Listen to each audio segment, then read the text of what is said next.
Sa likod ng maskara, akala may astig. Naglalakad sa kaya tila ba'y may malaking dik. Sa isip niya siya'y tunay na hari, pero sa bawat hakbang siya'y parang nagiging junkie. Laging di malabo, buhos sablay ang galaw. Sa CCTV siya'y malinaw, nakitang-kita. Wow, walang utak, walang diskarte. Bobong kriminal, anong nangyari? Bobong kriminal, bakit ka ganyan?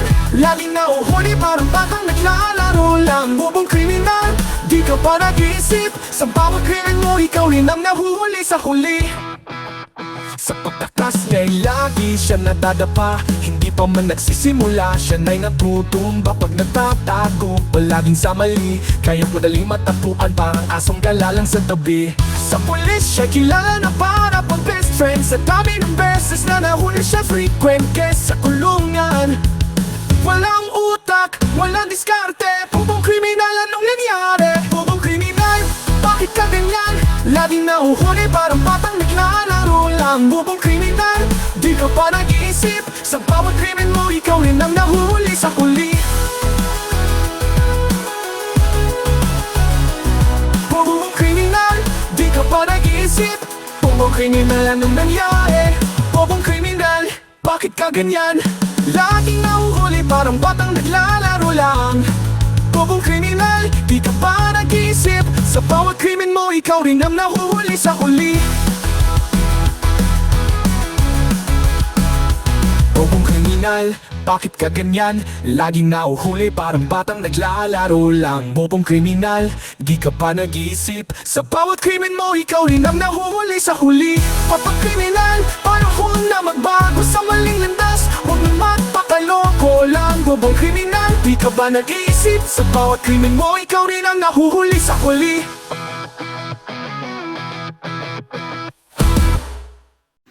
Yun. Yan. So, yan, bagong gupit. Okay ba yung gupit natin, ha? Siyempre, pag-uusapan na naman natin si Derek Freddy.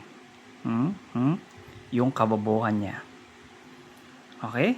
So, let's go. Kanina lang to Napuyat sa video games, yan ang dahilan ni Cavite 4th District Representative Kiko Barzaga. Dito ako natatawa mga ka-eksena kanina. Mga ka-eksena, natatawa din ako kay Derek Freddy. Bakit? Panoorin. Sa naging live natin.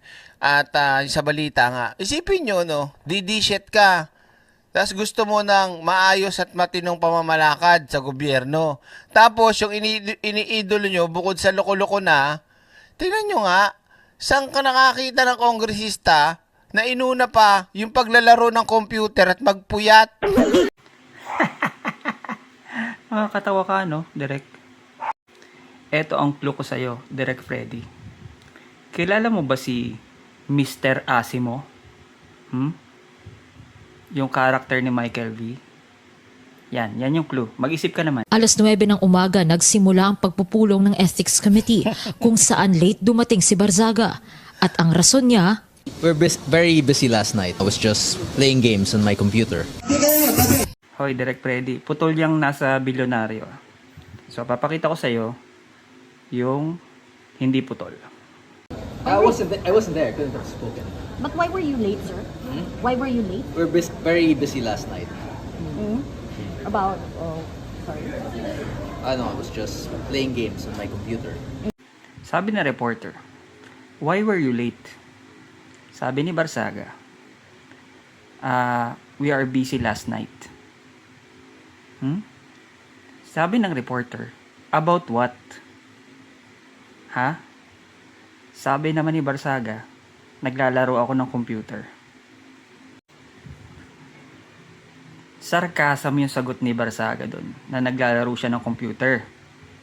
Kasi ikaw, na reporter ka, reporter ka pang tinatawag. Ha? Hindi mo alam nakasali si Barzaga sa rally nung gabi before that hearing. Kung ako yung tinanong ng reporter na yan, ng ganyan tanong, mapapahiya yan sa akin. Sasabihin ko, reporter ka. Tapos hindi mo alam na nasa rally ako kagabi? Tapos alas 11 na nagsimula yung rally? Tapos hindi mo alam? Ang dami mga reporter doon, naka-live. Ha? Ang dami nagre-report nung rally, tapos hindi mo alam na kung anong ginagawa ko kagabi? Buti nga sarcasm lang yung sinagot sa inyong mga reporter nitong si Barsagay. Para hindi kayo masyadong napahiya. Ha? O Direk Freddy, naintindihan mo na? Ha? Frederick Bobo? Isa pang pag-usapan natin dito is yung panlalait ni Direk Freddy sa ibang mga vlogger na dinedebunk niya. Umpisahan natin sa girl bantot tsaka boy bantot. Yung iba sa next video na lang. Okay? So, sinasabihan niya yung ibang vlogger, pag lalaki, boy bantot. Pag babae, girl bantot.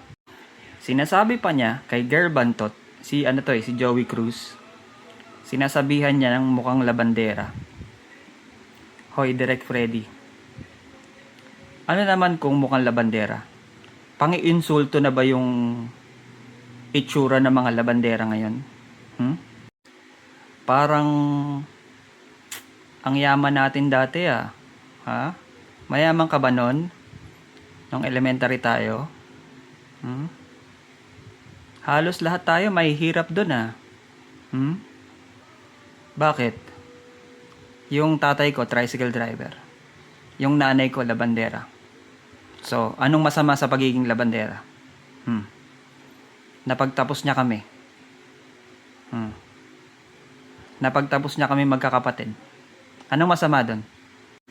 Tas yung boy bantot, natutunan mo lang yan kay Melo Yap Pogi ka? Ha? Direk Freddy? Pogi ka? Nangihiram ka lang ng tapang sa make-up Nangihiram ka ng tapang sa lipstick, sa foundation, sa eyeliner. Gusto mo ipakita ko yung tunay mong itsura dito? Ha? Direk Freddy? Mukha ka nga chonggo